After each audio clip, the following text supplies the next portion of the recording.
Hello friends, welcome back everyone. Welcome to my channel. और आज मैं लेकर आया हूँ सतीश चंद्रा की बुक से चैप्टर नंबर 11। ठीक है फ्रेंड्स, ये हमारा इस बुक का लास्ट चैप्टर है, क्योंकि हमने इससे पहले मुगल काल से स्टार्ट किया था। चैप्टर नंबर 12 से लेकर 21 तक हमने देखा था स्टार्टिंग। ठीक है फ्रेंड्स, फिर मैंने 1 नंबर से चैप्टर से 11 नंबर तक कराया, यानी कि ये इस चैप्टर का, इस बुक का लास्ट चैप्टर है। ठीक है फ्रेंड्स, फिर ये हमारी बुक कंप्लीट हो जाएगी। इसके बाद मैं आपको कराऊंगा प्राचीन भारत। ठीक है फ्रेंड्स, तो इससे पहले कि अगर किसी ने वीडियो ना देखी हो तो चैनल की प्लेलिस्ट में जाकर देख ले। ठीक है फ्रेंड्स, इस चैप्टर में हम देखेंगे भारत में धार्मिक आंदोलन और सांस्कृतिक विकास 13वीं से 15वीं सदी तक। ठीक है फ्रेंड्स, तो चलिए वीडियो स्टार्ट करते हैं। यहाँ हमारे लिए कुछ है नहीं, नीचे से देखते हैं। यहाँ से सबसे पहले देखेंगे वास्तुकला। ठीक है फ्रेंड्स, कि क्या क्या कुछ बनवाया गया था। ठीक है फ्रेंड्स, तो देखिए अनेक मंदिरों, वास्तुकला देख रहे हैं पहले।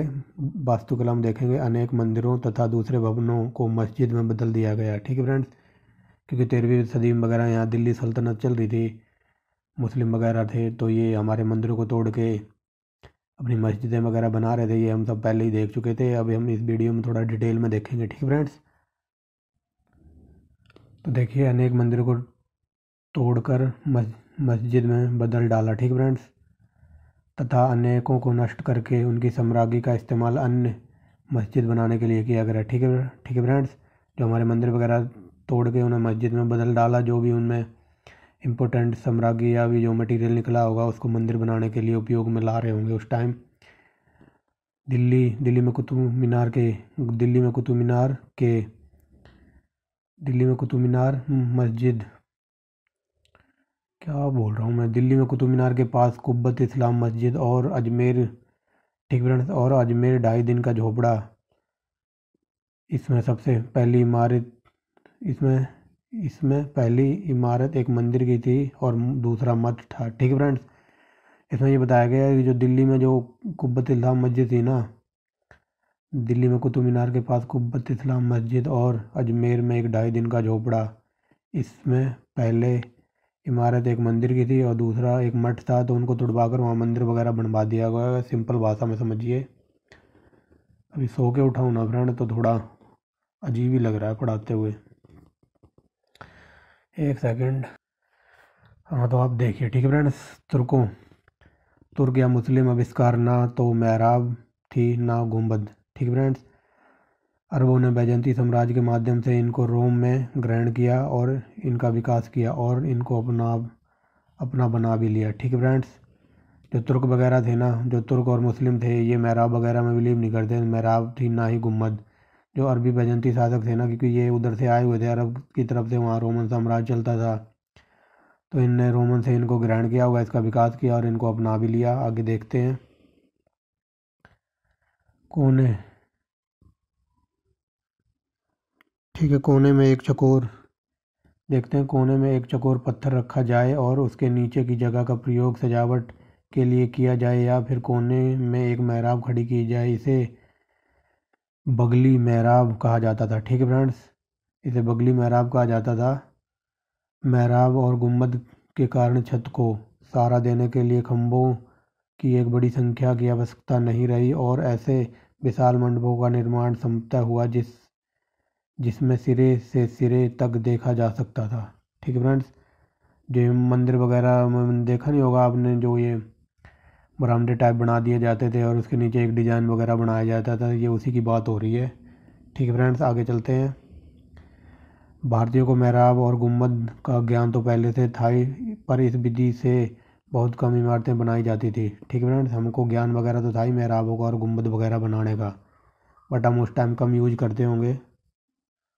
आगे देखते हैं। इमारतों को सज्जा यानी कि सजाने बजाने में, इमारतों की सज्जा में तुर्कों ने मनुष्यों और पशुओं की आकृति बनाने पर परहेज किया। जो ये तुर्क वगैरह थे ना, ये मंदिर वगैरह बना रहे होंगे, तो ये मतलब आदमियों को और ये पशु वगैरह की जो चित्रकलाएं होती है ना, इनको नहीं छपवाया होगा दीवारों पे। ठीक है, इनसे ये परहेज कर रहे थे।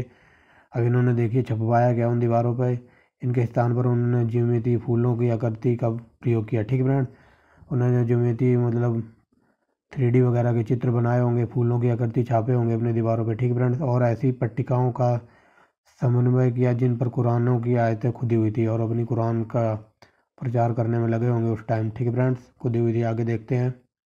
सज्जा की इन विधियों के सम्मिलित रूप को अरब शैली कहते हैं। उन्होंने घंटी, स्वास्तिक, कमल आदि हिंदू प्रतीकों का भी खुलकर प्रयोग किया। ठीक है फ्रेंड, जैसे आपने देखा होगा मंदिर में हम लोग घंटी बजाते हैं, घंटा बजाते हैं, जो भी है, और जो स्वास्तिक चिन्ह होता है ऐसे वाला वो दीवार मंदिर की दीवारों पर छपा होता है, कमल का फूल, हिंदू प्रतीकों का खुलकर उन्होंने उपयोग किया होगा हमारे। ठीक है फ्रेंड्स, इमारतों की सज्जा के लिए या लाल बलुआ पत्थर का रंग उजागर करने के लिए पीले बलुआ पत्थर या संगमरमर का प्रयोग किया था। ठीक फ्रेंड्स, ने लाल बलुआ पत्थर का प्रयोग किया होगा या पीले बलुआ पत्थर का या संगमरमर का प्रयोग कर रहे होंगे। ये उस टाइम धड़ाधड़ मंदिरों को तोड़ के मस्जिद बना रहे हैं। आगे चलते हैं। तुर्कों की बनाई सबसे शानदार इमारत कुतुब मीनार है। ठीक फ्रेंड, देखा होगा कुतुब मीनार दिल्ली में है। इस मीनार का निर्माण ऐबक ने शुरू किया था और बाद में इल्तुतमिश ने पूरा किया। दिल्ली में लोकप्रिय सूफी संत कुतुबुद्दीन बख्तियार काकी को यह समर्पित है। कई बार ये क्वेश्चन ये पूछा गया है कि जो ये कुतुब मीनार है ये किसको समर्पित है, ये बख्तियार काकी को। ठीक है फ्रेंड्स, आगे चलते हैं। लाल और सफ़ेद बलुआ पत्थरों की पट्टिकाओं और शीर्ष भागों पर संगमरमर का प्रयोग इसके प्रभाव में वृद्धि करते हैं। मतलब पूरा डिजाइन वगैरह बनाया होगा तो इसलिए अच्छी लगती है देखने में।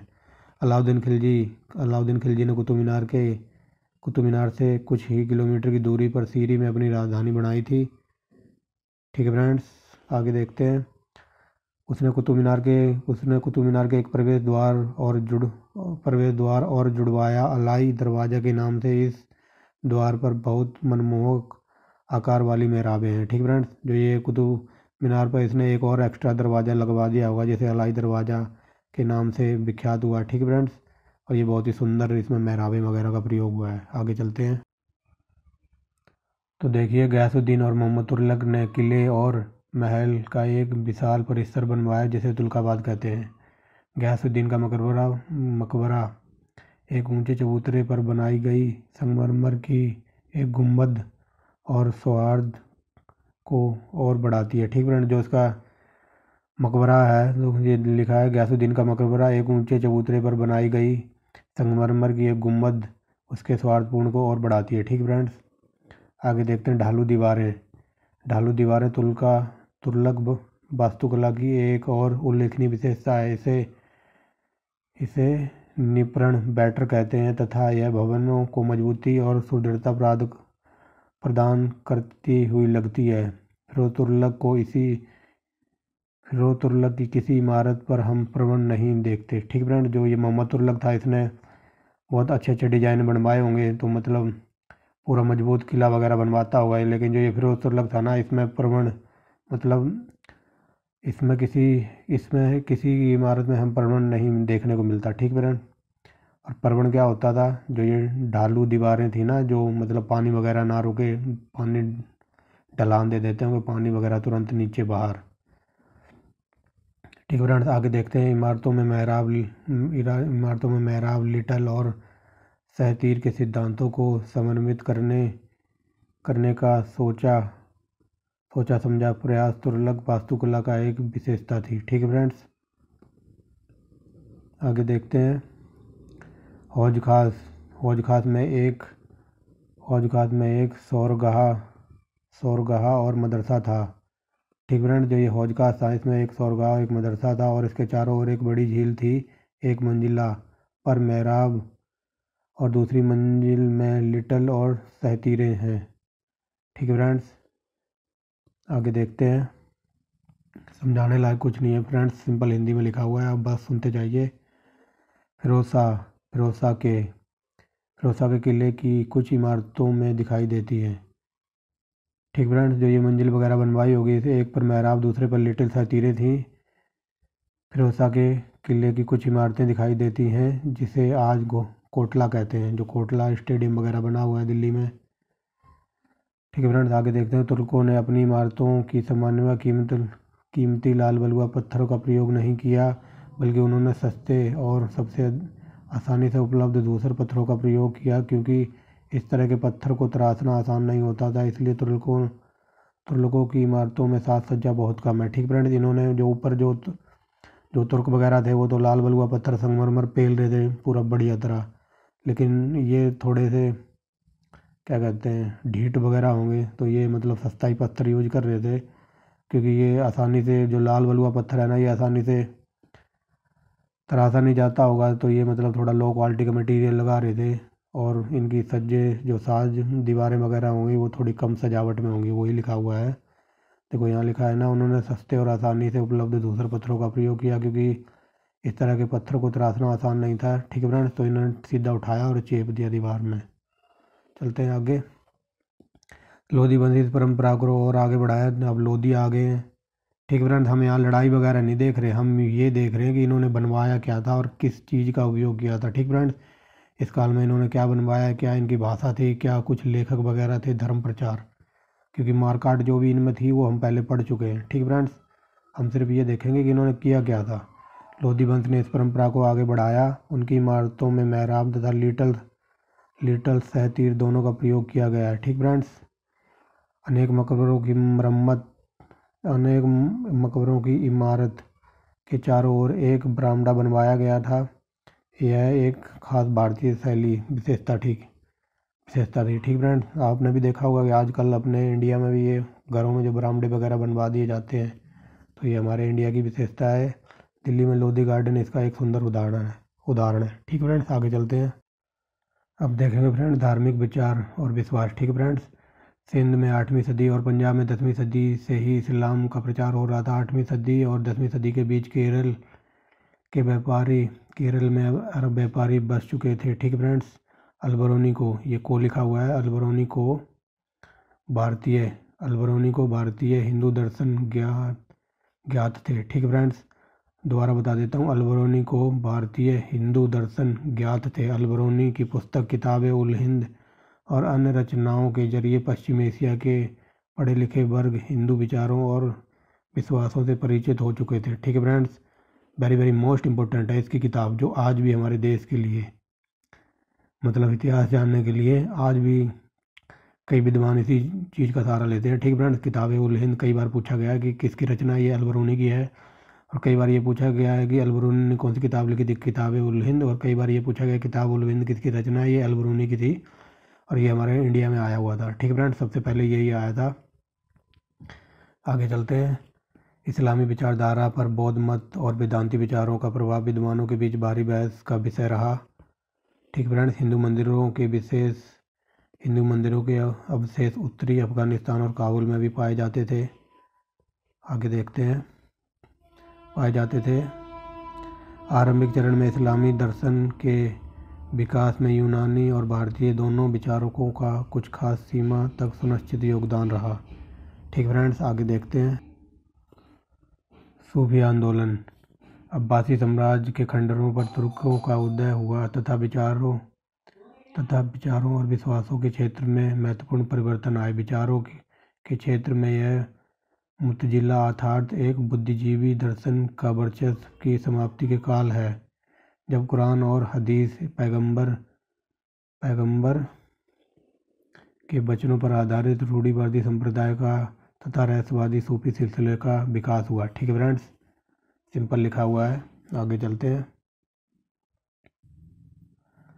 परंपरावादियों की कृति ने इस्लाम कानून के चार संप्रदायों को ठोस रूप से ग्रहण किया। इनमें हनफी विचारधारा जो सबसे उदार था, पूर्वीय तुर्कों ने अपनाया, जो आगे चलकर भारत आए। ठीक फ्रेंड्स, आगे देखते हैं। इस्लाम के बहुत आरंभिक चरण में ही रहस्यवादियों का उदय हो चुका था, जिनको सूफी कहते थे। ठीक फ्रेंड्स, आगे देखते हैं। महिला सूफी संत रबिया 8वीं सदी और मंसूर बिन अल्लाज 10वीं सदी जैसे कुछ आरंभिक सूफियों ने ईश्वर और आत्मा के संबंध के रूप में प्रेम पर जोर दिया, लेकिन कुछ सर्वेश्वरवादी दृष्टिकोण के कारण उनका टकराव रूढ़िवादी तत्वों से हुआ। ठीक है फ्रेंड्स, अब देखिए नीचे। अल गजाली, अजीब ही नाम है। अल गजाली ने सूफीवाद को इस्लामी रूढ़िवाद के संबंधित करने का प्रयास किया। उन्होंने यह तर्क देकर बुद्धिवादी दर्शन पर गहरी चोट की कि ईश्वर और उनके गुणों का पक्का ज्ञान बुद्धि से नहीं, केवल इल्हाम या रहस्य उद्घाटन से प्राप्त किया जा सकता है, और सूफियों के लिए कुरान ईश्वर की भेजी हुई एक किताब के रूप में महत्व रखती है। ठीक फ्रेंड्स, ये भी मतलब अपना कुरान के बारे में ही बोल रहा था। इस समय के आसपास सूफी 12 सिलसिलों में विभाजित हो चुके थे। एक सिलसिले का अगुवा आमतौर पर कोई सूफी होता था तथा जो अपने शिष्यों मुरीदों के साथ एक खानगाह में रहता था। ठीक फ्रेंड्स, ये शिष्यों को मुरीद कहते होंगे, और जो ये गुरु था ना, इनको पीर कहते थे। ठीक फ्रेंड्स, गुरु और मुरीदों का संबंध सूफी परंपरा का एक महत्वपूर्ण अंग था। हर पीर अपने काम को आगे जारी रखने के लिए एक उत्तराधिकारी चुनता था। ये क्वेश्चन पूछा गया है यूपीपीसीएस में, उत्तराधिकारी को क्या कहते थे? दिल्ली सल्तनत में तो बली कहते थे। ठीक है फ्रेंड्स, याद रखेंगे। आगे देखते हैं, सूफी संतों और अनेक आधुनिक विचारकों ने सूफी विचारों का मूल कुरान को बतलाया है। ठीक फ्रेंड्स, आगे देखते हैं। सूफी सिलसिलों को मोटे तौर पर 2 श्रेणियों में बांटा जा सकता था। बासरा अर्थात जो इस्लामी विधान शरीयत को मानते थे, और बेसरा जो शरीयत से बंधे हुए नहीं थे। भारत में ये दोनों प्रकार के सिलसिले प्रचलित थे। बेसरा सिलसिलों को घुमक्कड़ संत या कलंदर अधिक मानते थे। ठीक फ्रेंड्स, आगे देखते हैं। चिश्ती और सुराबादी सिलसिले, इन्होंने क्या किया था इंडिया में? आगे भारत में चिश्ती सिलसिले की शुरुआत ख्वाजा मोइनुद्दीन चिश्ती से होती है। ठीक फ्रेंड्स, ये कई बार क्वेश्चन पूछा गया है, याद रखना इस नाम को। ख्वाजा मोइनुद्दीन चिश्ती से होती है, जो 1192 के आसपास भारत आए। कुछ समय लाहौर और दिल्ली में रहने के बाद वे आखिर अजमेर चले गए। ठीक है फ्रेंड्स, अब आगे देखते हैं। शेख मोइनुद्दीन के शिष्यों में बख्तियार काकी और उनके शिष्य फर्रुद्दीन गजे शक्कर शामिल थे। ठीक है फ्रेंड्स, फर्रुद्दीन ने अपनी गतिविधियों को हांसी और अजोदन, हांसी ये हरियाणा में पड़ता है। ठीक फ्रेंड्स, आधुनिक हरियाणा और पंजाब तक सीमित रखा। उनका दृष्टिकोण इतना व्यापक और मानवीय था कि उनकी कुछ पंक्तियों को आगे चलकर सिखों के आदि ग्रंथ में भी शामिल किया गया। आगे देखते हैं। चिश्ती संतों ने सबसे मशहूर निजामुद्दीन औलिया और नसरुद्दीन चिराग दिल्ली थे। ये आरंभिक सूफी हिंदुओं समेत निम्न वर्गीय जनता से खुलकर मिलते थे। ठीक फ्रेंड्स, वे सादा जीवन बिताते थे। समझ तो आ ही रहा होगा, मतलब सिंपल ही लिखा हुआ है, इसमें कुछ समझाने लायक नहीं है। अब ये देखिए, इसमें लिखा हुआ है वे सादा जीवन जीते थे, तो मतलब सिंपल ही रहते होंगे। ठीक फ्रेंड्स, तथा वे लोगों से बोली हिंदवी और हिंदी में बातचीत करते थे, तो इसमें कुछ समझाने लायक नहीं है। ठीक फ्रेंड्स, मैं जहाँ समझाने लायक होगा बताऊँगा। हिंदी में बात करते थे। अनेक परिवारों और समूहों में इन संतों की शुभेच्छाओं को ही अपना धर्म कर्म परिवर्तन का कारण बताया। ठीक फ्रेंड्स, ईश्वर से निकटता की मनोदशा पैदा करने के लिए समा नामक संगीत प्रस्तुतियों के कारण इन सूफी संतों की लोकप्रियता मिली। ठीक फ्रेंड्स, निजामुद्दीन औलिया सांस की योग क्रियाओं में इतने पारंगत थे, उनको एक योगी संत भी कहते थे। ठीक है फ्रेंड्स, ये योगा वगैरह करते होंगे, इसलिए योगी संत कहा जाते थे। 14वीं सदी के मध्य में नसीरुद्दीन चिराग दिल्ली की मृत्यु के बाद दिल्ली में चिश्तियों का प्रभावशाली पीर पर नहीं रहा। ठीक है फ्रेंड्स, क्योंकि ये मर गए होंगे, तो उसके बाद थोड़ा इनका वैल्यू डाउन होगी। सुहरावर्दी सिलसिला भारत में चिश्ती सिलसिलों के आसपास ही आया। उनके क्रियाकलाप अधिकतर पंजाब मुल्तान तक सीमित रहे।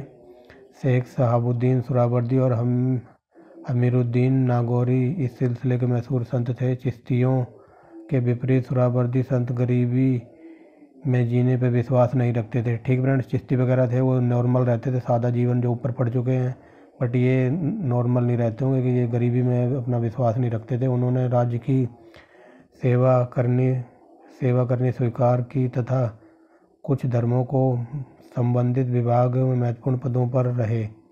दूसरी ओर चिश्ती राज और राजनीतिक से अलग रहने को वरीयता देते थे। ठीक फ्रेंड्स, जो ये चिश्ती वगैरह होंगे, ये मतलब राजनीतिक जब ऊपर बता दिया सिंपल जीवन जीते थे, कोई लेना देना था किसी से, बट जो ये सुहरावर्दी थे ना, ये राज्यों की सेवा करते होंगे, राज्यों के बड़े बड़े पदों पर आसीन हुए थे। ठीक फ्रेंड्स, वही लिखा हुआ है यहाँ। वरीयता देते थे तथा शासकों को और कुलीनों को सहाबत से कतराते थे। ठीक फ्रेंड्स, जो शासक और जो अमीर वगैरह वगैरह थे ना, उनकी सहाबत से कतराते थे। ठीक है फ्रेंड्स, उनकी सेवा पानी करने से या कतराते वगैरह होंगे उनका हुक्म मानने से। आगे देखते हैं भक्ति आंदोलन, ये यहाँ से है। ठीक है फ्रेंड्स, भक्ति के बीज वेदों में भी देखे जा सकते हैं, पर आरंभ में इन पर जो ध्यान नहीं दिया गया या जोर नहीं दिया गया, कुछ भी समझ लिए। भक्ति के बीज वेदों में भी देखे जा सकते हैं, पर आरंभ में इन पर जोर नहीं दिया गया। ठीक है फ्रेंड्स, ईसवी सन की आरंभिक सदियों में महायान मत में बुद्ध की पूजा करके अलौकिक रूप में की जाने लगी। लगभग उसी समय विष्णु की पूजा आरंभ हुआ। विष्णु की पूजा आरंभ हुआ। ठीक फ्रेंड्स, विष्णु की पूजा का आरंभ हुआ। ठीक फ्रेंड्स, तो बता देता हूँ, जो भक्ति काल था ना, इनको वेदों में भी जगह दी गई है। आरंभ में इन पर कोई जोर नहीं दिया होगा, लेकिन जो सन आरंभ हुआ ना, तो आरंभिक सदी में महायान बौद्धों की पूजा आरंभ हुई। ठीक फ्रेंड्स, अवलोकित रूप में बुद्ध की पूजा होती थी, उसी समय हमारे विष्णु जी की भी पूजा होती होगी। ठीक फ्रेंड्स, गुप्त काल में जब रामायण महाभारत जैसे अन्य ग्रंथों का संपादन हुआ, तो कुछ और बातें जोड़कर कर्म के साथ भक्ति को मुक्ति का एक नया मार्ग के रूप में स्वीकार कर लिया गया। ठीक है फ्रेंड्स, मतलब जब रामायण महाभारत वगैरह आए होंगे, तब कुछ और बातें जोड़ दी गई कि भाई भगवान की भक्ति करोगे तभी मुक्ति मिलेगी। ठीक है फ्रेंड्स, वही बात बताई गई है यहाँ। आगे चलते हैं। भक्ति का वास्तविक विकास 7वीं और 12वीं सदियों के बीच दक्षिण भारत में हुआ। शैव, नैनार, वैष्णव, अल्वार ने जैनियों और बौद्धों द्वारा प्रचलित कठोर जीवन को अस्वीकार कर दिया तथा मुक्ति के लिए ईश्वर के व्यक्तिगत भक्ति पर जोर दिया। उन्होंने जाति प्रथा की कठोरताओं की उपेक्षा, स्थानीय भाषाओं में भक्ति का प्रचार का संदेश दिया। ठीक है फ्रेंड्स, जो ये थे ना, क्या कहते हैं, शैव, नैनार और अल्वार ने जैनियों और बौद्धों के साथ कठोर जीवन अस्वीकार कर दिया। ठीक फ्रेंड्स, और इन्होंने क्या कहते हैं, भगवान की भक्ति पर जोर दिया। और जो इन्होंने ये कहा होगा कि जाति प्रथा और कठोरता की अपेक्षा, मतलब जो गांव की जो घरेलू भाषा है या देहाती भाषा, उनमें भक्ति का जोर दिया, भक्ति का जोर प्रचार किया। ठीक फ्रेंड्स, स्थानीय भाषाओं में भक्ति का संदेश प्रचार दिया। ठीक फ्रेंड्स, समझ गए होंगे। आगे देखते हैं भक्ति के लोकप्रिय विचार को उत्तर में विद्वान भी लेकर आए और संत भी। ठीक फ्रेंड्स, आगे देखते हैं महाराष्ट्र के संत नामदेव जो 14वीं सदी के पूर्वार्ध के हैं, जिनका काल 14वीं सदी के उत्तरार्ध से 15वीं सदी से पहले चतुर्थांश तक माना जाता है। ठीक फ्रेंड्स, ये नोट लिखा हुआ है, अभी बताता हूँ। नामदेव एक दर्जी थे। ये क्वेश्चन अभी हरियाणा PCS का पेपर हुआ था 2021 में, सितंबर में, तो वहाँ पूछा गया था ये क्वेश्चन कि नामदेव क्या थे, तो ये दर्जी थे। ठीक फ्रेंड्स, जो संत बनने से पहले डाकू की प्रवृत्ति भी अपना चुके थे। उनका काव्य मराठी में रचा हुआ है। ठीक फ्रेंड्स, अब देखते हैं जो उत्तर भारत में ना, जो ये कवि वगैरह थे, उनमें एक नामदेव भी थे, जिनका काल 14वीं सदी और 15वीं सदी से पहले के चतुर्थांश में माना जाता है। नामदेव एक दर्जी थे। ठीक फ्रेंड, ये दर्जी बनने से पहले मतलब एक डाकू वगैरह भी रहे होंगे, और जिनका काव्य मराठी भाषा में लिखा हुआ है, याद रखेंगे। इनका रचना जरूर याद रखना है, मराठी भाषा में है। नामदेव ने दूर दूर तक यात्रा की, दिल्ली और सूफी संतों के साथ विचार विमर्श कर चुके थे। रामानुज क्या कहते हैं, रामानुज के शिष्य थे, जिनका जन्म प्रयागराज इलाहाबाद में हुआ। वे वहीं तथा बनारस में रहे। ठीक फ्रेंड्स, वे वहीं तथा बनारस में उन्होंने विष्णु की जगह राम की आराधना पर बल दिया। ठीक है फ्रेंड्स, अब बोलने को तो मैं ये बोल दूं कि इस बुक में ऊपर नीचे लिखा हुआ है, ये वाक्य में ही ऊपर नीचे लिखा हुआ है। पहले ये लाइन आनी थी, उसके बाद में ये नामदेव आना था, बट मैंने फिर भी आपको पढ़ा ही दिया है। आप पहले इसी को लिख लेना, क्योंकि बात एक ही है, उत्तर भारत की बात हो रही है। तो इधर महाराष्ट्र में ये नामदेव थे और इधर बनारस में ये क्या कहते हैं, रामानंद थे, जो कि रामायण के डायरेक्टर कहे जाते हैं। ठीक है फ्रेंड्स, तो एक ही बात है, सिंपल भाषा में लिखा हुआ है, देख लेना। अब आगे चलते हैं। अब देखते हैं इनको क्या कहते हैं। इन्होंने निचली जातियों समेत सभी जातियों के शिष्य बनाए। ठीक फ्रेंड्स, इन्होंने निचली जातियों समेत सभी जातियों के शिष्य बनाए। किसकी बात हो रही है? रामानंद की। रामानंद के गुरु थे रामानुज। ठीक है फ्रेंड्स, इन्होंने निचली जातियों समेत सभी जातियों में शिष्य बनाए। अब देखते हैं इनके शिष्य कौन कौन थे। पहले थे रविदास। रविदास को देखेंगे। रविदास मोची थे। ठीक है फ्रेंड्स, रविदास मोची थे। कबीर जुलाहे थे। रविदास मोची, ऐसे याद रखना, रविदास मोची, कबीर जुलाहे, सेन नाई और साधना कसाई थे। ठीक है फ्रेंड्स, जो रविदास थे मोची, कबीर जुलाहे, सेन नाई थे और साधना कसाई थे। ठीक है फ्रेंड्स, अब आगे देखते हैं। नामपंथी जैसे आंदोलनों ने जाति प्रथा और ब्राह्मणों की श्रेष्ठता को चुनौती दी और उनकी लोकप्रियता बढ़ी। ठीक है, इन्होंने जो नामपंथी थे ना, इन्हें ब्राह्मणों को चुनौती दी होगी और इससे इनकी ब्राह्मणों की जो पर्सनैलिटी हुई थोड़ी डाउन होगी और इनको वैल्यू मिल गई। ठीक है फ्रेंड्स, किनको? नामपंथियों को। ये लिखा हुआ ना, श्रेष्ठता की चुनौती दी और उनकी लोकप्रियता बढ़ी। लोक कर्मकांडों और तीर्थाटनों वाले पुराने धर्म से संतुष्ट न थे और वे चाहते थे कि जो मौजूदा समाज व्यवस्था की कटु आलोचना की तथा हिंदू मुस्लिम एकता की जोरदार पैरवी के लिए कबीर और गुरु नानक के नाम विख्यात हैं। ठीक फ्रेंड्स, तो ये जो लोग वगैरह थे ना, ये पुराने धर्म कांड से संतुष्ट नहीं थे और वे चाहते थे कि एक ऐसा मतलब वो हो जाए धर्म। देखो यहाँ लिखा ना, वे चाहते थे जो मौजूदा समाज व्यवस्था की कटु आलोचना की तथा हिंदू एकता की जोरदार पैरवी के लिए कबीर और गुरु नानक के नाम विख्यात हैं। ठीक फ्रेंड्स, इन दोनों ने हिंदू और मुस्लिम को मिलाने के लिए कुछ काम किए होंगे समाज में, मतलब कटुनीति की आलोचना की इन्होंने निंदा की होगी। तो वही लिखा हुआ है, जो हिंदू और मुस्लिम की एकता की पैरवी के लिए कबीर और नानक के नाम विख्यात हैं। आगे देखते हैं। अब कबीर जी आ गए हैं।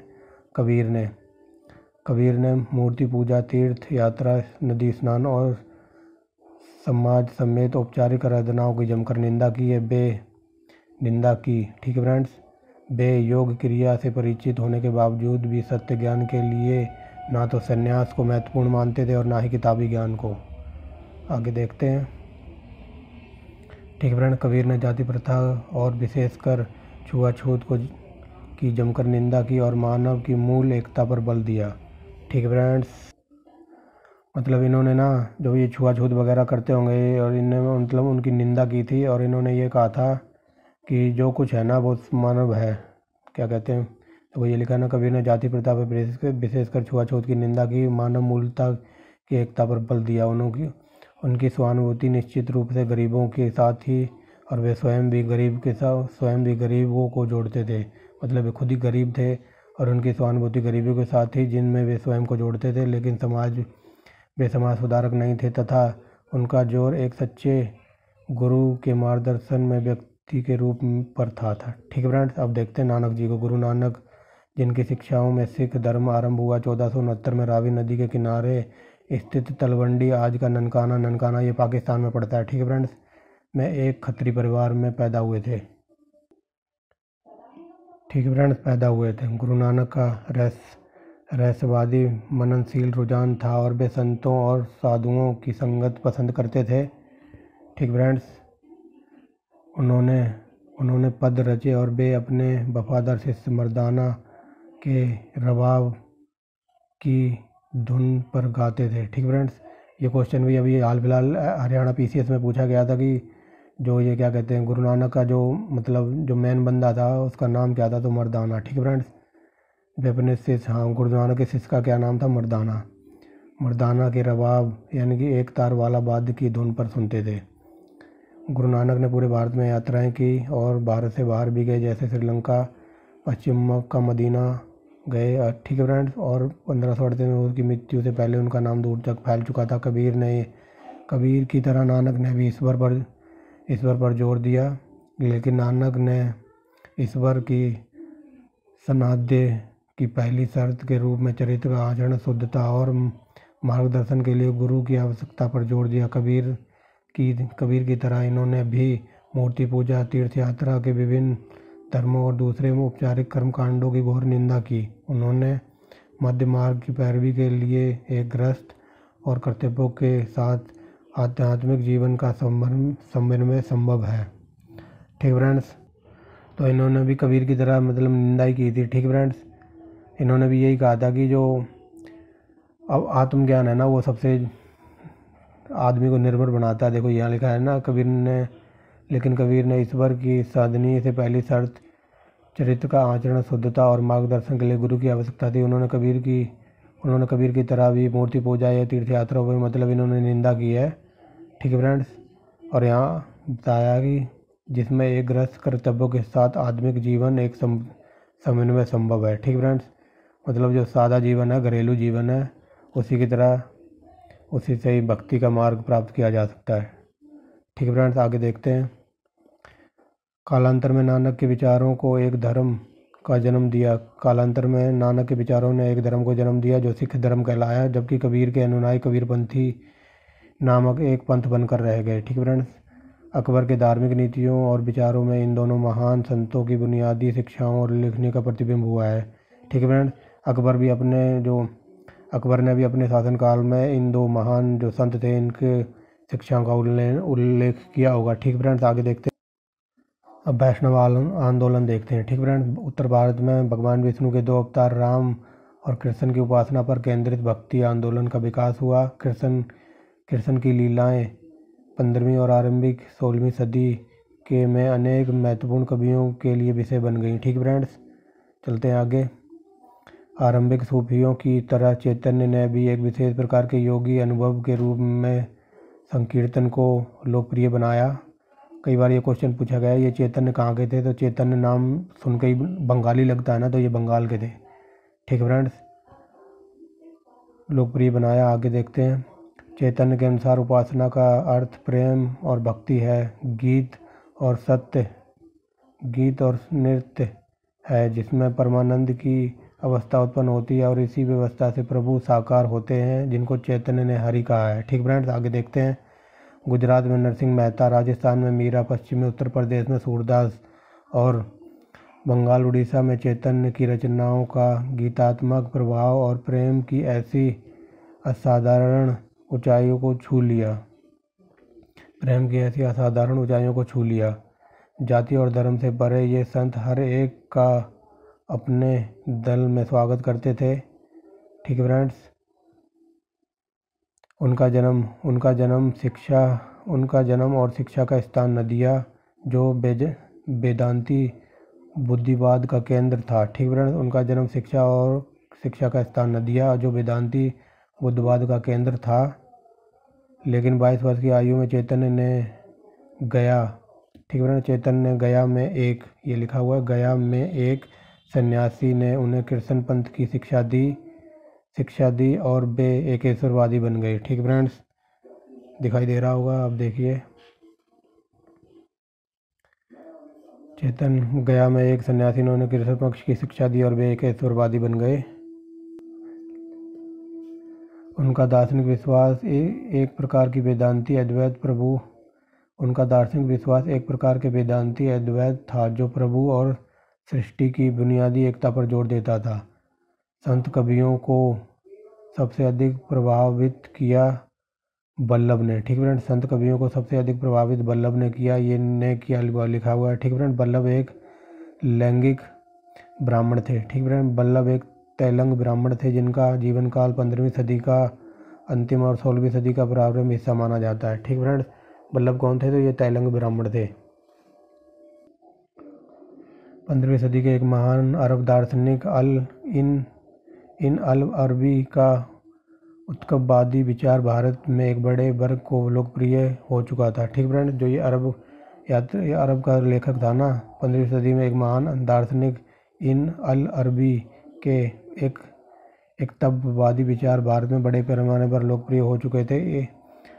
इन अरबी का अस्तित्व एक एकता का सिद्धांत तौहीर ए वजूदी कहलाता था। ठीक है फ्रेंड्स, आगे देखते हैं। भारतीय सूफी संस्कृत और हिंदी में अनेक दिलचस्पी होने लगी तथा मौलिक मोहम्मद जायसी समेत कुछ ने तो हिंदी में अपनी रचनाएं लिखी। ठीक है फ्रेंड्स, मलिक मोहम्मद जायसी की कौन सी? पद्मावत, याद रखेंगे।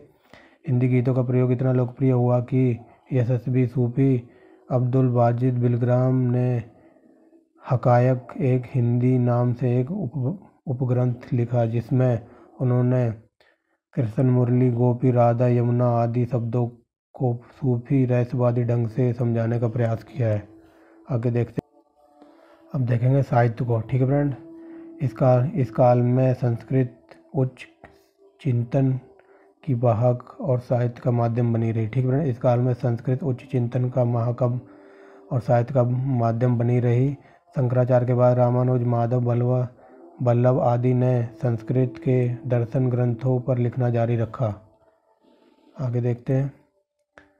अनेकों ने तो पुराने ग्रंथों को पुनरुत्थापन और प्रचार के लिए कागज का चलन का लाभ उठाया। उदाहरण के लिए रामायण और महाभारत में के कागज पर लिखे सबसे पुराने उपलब्ध पाठ 11वीं और 12वीं सदी में उनके बाद के हैं। ठीक है फ्रेंड्स, दर्शन शास्त्र के अलावा काव्य, नाटक और आयुर्विज्ञान, खगोलीय शास्त्र, संगीत आदि की पुस्तकों की रचना संस्कृत में जारी रही। हिंदू प्रधान का मतलब है धर्मशास्त्र पर ढेरों टीकाओं और भाष्यों की रचना 12वीं और 16वीं शताब्दी के बीच हुई। अब देखते हैं विज्ञानेश्वर, ये कई बार एग्जाम में पूछी गई। विज्ञानेश्वर ने कौन सी किताब लिखी थी? तो मिताक्षरा। ठीक है फ्रेंड्स, मिताक्षरा याद रखेंगे। विज्ञानेश्वर कृत मिताक्षरा को 12वीं, ठीक है फ्रेंड, 12वीं। एक और प्रसिद्ध टीकाकार थे बिहार के चंडेश्वर, जो 14वीं सदी के थे। ठीक है फ्रेंड, विज्ञानेश्वर 12वीं सदी के, और एक और प्रसिद्ध टीकाकार था 14वीं सदी का। कौन था? ये चंडेश्वर। ठीक है फ्रेंड, दोनों ये 14वीं सदी का था। हिंदू राजाओं के संरक्षण में इनमें से अधिकांश कृतियाँ दक्षिण भारत में, बंगला, मिथिला और पश्चिमी भारत में रची। ठीक है फ्रेंड्स, रची। संस्कृत के विकास में जैनियों का योगदान रहा। इसमें सबसे प्रमुख हेमचंद सूरी थे। फारसी साहित्य, अब देखते हैं फारसी साहित्य में संस्कृत के फारसी साहित्य में संस्कृत का अनुवाद जुलेखा की उस प्रेम कथा का अनुवाद था जिसमें सुप्रसिद्ध फारसी शायर जामी ने लिखा था। ठीक फ्रेंड्स, जो फारसी साहित्य के संस्कृत में अनुवाद था ना, जो जुलेखा की उस प्रेम कथा का अनुवाद था जिसे प्रसिद्ध फारसी शायर जामी ने लिखा था। आगे देखते हैं। अब देखते हैं अरबी और फारसी साहित्य। ठीक है फ्रेंड्स, मुसलमानों द्वारा सबसे अधिक साहित्य और वैज्ञानिक अरबी ग्रंथ में रचे गए जो पैगंबर की भाषा थी, लेकिन जो तुर्क भारत में आए तो फारसी भाषा में बहुत अधिक प्रभावित थे। ठीक है, जब तुर्क भारत में आए थे तो फारसी भाषा बहुत अधिक प्रभावित थी। ठीक है, जो मध्य एशिया से 10वीं सदी से ही साहित्य और प्रशासन की भाषा थी। भारत में अरबी का उपयोग अधिकतर इस्लामी विद्वान, धर्मशास्त्रियों और दार्शनिक के एक छोटे से हिस्से तक सीमित रहा। आगे देखते हैं। कालांतर में फारसी में इस्लामी शरीयत की संहिताएं भारतीय विद्वानों की सहायता से तैयार कराई गई। इनमें सबसे महत्वपूर्ण संहिता फिरोज तुगलक के दौर की है। अरबी संहिताएं भी तैयार की जाती रहीं और उनमें सबसे प्रसिद्ध फतवा आलमगीरी। ठीक है फ्रेंड्स, फतवा आलमगीरी कई बार ये पूछी गई है, ये किसके काल में लिखी गई थी? तो औरंगजेब के काल की। ठीक है, फतवा आलमगीरी जो औरंगजेब के काल की विधि संहिता है। आगे देखते हैं। फारसी भाषा के कुछ महानतम कवि जैसे फिरदौसी शादी 10वीं और 14वीं सदी के बीच हुए। लाहौर फारसी भाषा के प्रचार प्रसार के लिए पहले केंद्र के रूप में उभरा। ठीक फ्रेंड, इस दौर में सबसे उल्लेखनीय फारसी लेखक अमीर खुसरो का जन्म पश्चिमी उत्तर प्रदेश में, ये बदायूं नहीं है, अब यहाँ लिख लेना, कासगंज। ठीक है फ्रेंड, ये कासगंज एटा का जिला पड़ता है, 1252 में हुआ था। ठीक है फ्रेंड्स, ये यूपी का ऐसा कोई सा एग्जाम नहीं होगा जिसमें ये क्वेश्चन ना बना हो कि क्या कहते हैं अमीर खुसरो का जन्म कहाँ हुआ था। तो ये पहले ये बदायूं में पड़ता था, लेकिन अब ये एटा कासगंज जिला है। ठीक है फ्रेंड्स, ये कासगंज लिखा हुआ है। आगे देखते हैं। फारसी की एक नई शैली विकसित, ये अमीर खुसरो को देख रहे हैं ना, हाँ यहाँ से देखेंगे, उन्होंने ये लिखा है, उन्होंने फारसी की एक नई शैली विकसित की जिसे सबक हिंदी अथवा भारत की शैली कहा जाता है। वे एक सिद्धस्त संगीतकार थे और प्रसिद्ध सूफी संत निजामुद्दीन औलिया द्वारा आयोजित धार्मिक सभाओं या समा में भाग लेते थे। ठीक फ्रेंड्स, निजामुद्दीन औलिया की मृत्यु की खबर सुनी तो अगले ही दिन प्राण त्याग दिए। ठीक फ्रेंड्स, वे दालान में दफनाए गए जहां निजामुद्दीन औलिया को दफनाया गया था। कहा जाता था कि जो ये निजामुद्दीन औलिया थे ना, ये इनके गुरु थे और इनकी मौत की खबर सुनते ही ना इनका भी समझ लो कि इनके भी प्राण निकल गए थे। तो इनकी अंतिम इच्छा यही थी, क्योंकि ये एक दिन पहले मरे थे और इनकी जैसे ही मौत की खबर सुनी ना, तो इन्होंने ये कहा था कि मेरे गुरु को जहाँ दफनाया है ना, मुझे भी वहीं दफनाना। ठीक है फ्रेंड्स, तो जहाँ इनके गुरु थे ना निजामुद्दीन औलिया, जिनको वहाँ दफनाया गया था, अगले दिन ये भी मर गए थे। तो इनकी अंतिम इच्छा थी कि मुझे भी वहीं दफनाना जहाँ मेरे गुरु को दफनाया गया है। ठीक फ्रेंड्स, देखो यहाँ से लिखा ना, प्राण त्याग दिए, वे उसी दालान में दफन किए गए जहाँ निजामुद्दीन औलिया को दफनाया गया था। ठीक फ्रेंड्स, समझा दिया मैंने। जियाउद्दीन बरनी अलीफ और इसामी इस काल के सबसे महत्वपूर्ण इतिहासकार थे। ठीक फ्रेंड्स, आगे देखते हैं। जिया नकवी उन संस्कृत कथाओं के फारसी अनुवाद कराने वाले पहले व्यक्ति थे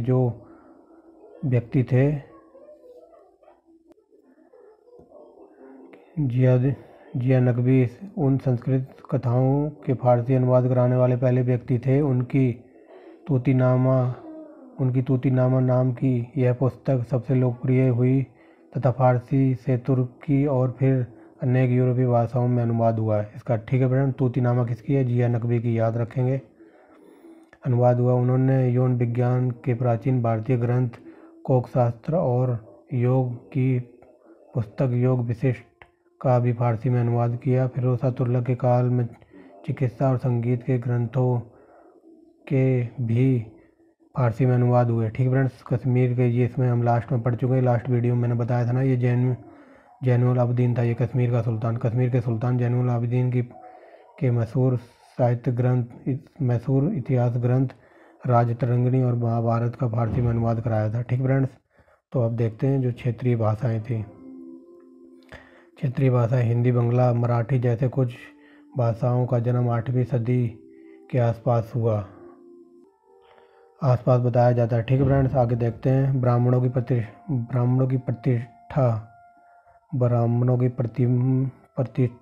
प्रतिष्ठा, अजीब ही वर्ड है, मतलब ब्राह्मणों की पर्सनैलिटी थोड़ा कम होगी इस काल में। ठीक है, ब्राह्मणों की प्रतिष्ठा कम होने के साथ संस्कृत की प्रतिष्ठा भी कुछ कम हुई। ठीक फ्रेंड्स, भक्त संतों द्वारा आम लोगों की भाषा का प्रयोग निसंदेह इन भाषाओं के रूप में का एक बड़ा कारण था। ठीक फ्रेंड्स, तुर्कों के शासनकाल की स्थापना के पूर्व अनेक क्षेत्रीय राज्यों में संस्कृत के अलावा कन्नड़, मराठी आदि भाषाओं का राजनीतिक उद्देश्यों के लिए प्रयोग किया जाता रहा होगा। ठीक है फ्रेंड्स, मतलब जब ये आए थे ना तुर्क, तो तुर्क से पहले ना भारत में ना संस्कृत, तमिल, कन्नड़, मराठी आदि का क्षेत्रीय भाषाओं का प्रयोग किया जा रहा था। ठीक फ्रेंड्स, इनके शासनकाल में जब ये तुर्क आए तो ये फारसी ले आए। आगे देखते हैं। विजयनगर शासकों के संरक्षण में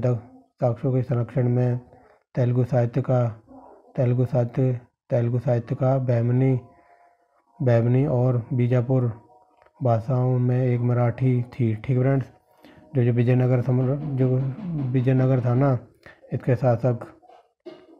शासकों के संरक्षण में तेलुगु साहित्य का बैमनी और बीजापुर भाषाओं में मराठी एक प्रमुख थी। तो मतलब ये विजयनगर के जो शासक थे, इन्होंने तेलुगु को संरक्षण दिया होगा, बैमनी और बीजापुर के शासकों ने मराठी को। ठीक है फ्रेंड्स, समझ गए होंगे। अब देखते हैं। बंगाल के नुसरत शाह ने महाभारत और रामायण का बंगला में अनुवाद कराया। उसके संरक्षण में मालाबार बसु ने भी भागवत का बंगला में अनुवाद कराया। ठीक फ्रेंड्स, ये क्वेश्चन बन सकता है, बंगाल को क्या कहते हैं, बंगला में महाभारत और रामायण का किसने अनुवाद कराया? तो नुसरत शाह ने। ठीक फ्रेंड्स, आगे देखते हैं।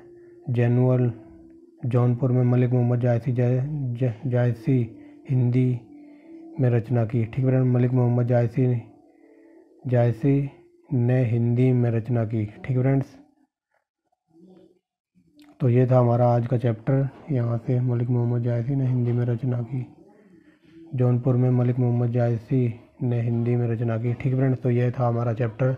तो इस चैप्टर के ख़त्म होते ही ये बुक हमारी मध्यकालीन भारत की सतीश चंद्रा की जो बुक चल रही थी ये कंप्लीट हो गई है, और इसके बाद हम चलेंगे प्राचीन भारत पर। ठीक है फ्रेंड्स, रामशरण शर्मा की बुक है वो मैंने ऑलरेडी मंगा ली हुई है। और एक बात और बता दूं, आज जो लूसेंट की बुक चल रही थी ना, क्या कहते हैं, बायोलॉजी की है जो सीरीज चल रही थी, वो बायोलॉजी भी आज मैंने कंप्लीट करा दी है। 830 प्लस क्वेश्चन है, बायोलॉजी ख़त्म हो गई है, और इधर हमारी ये सतीश चंद्रा की बुक ख़त्म हो गई है। ठीक है फ्रेंड्स, अब आगे हम जब भी अगली वीडियो आएगी तो वो प्राचीन भारत से आएगी, रामशरण शर्मा की बुक से। ठीक है friends, thanks for watching the video and bye bye. अगर किसी ने इस सीरीज को ना देखा हो सतीश चंद्रा की जो मध्यकालीन जो मैंने स्टार्ट की हुई है, तो जाके देख ले। चैनल की प्लेलिस्ट में बना दी है और हर एक वीडियो सीक्वेंस में लगा दी है। ठीक है फ्रेंड्स, तो चैनल की प्लेलिस्ट में सतीश चंद्रा की बुक के नाम से प्लेलिस्ट बनी है, तो वहाँ जाके देख ले और अपनी तैयारी को बढ़िया करता रहे। ठीक है फ्रेंड्स, मिलते हैं नेक्स्ट वीडियो में।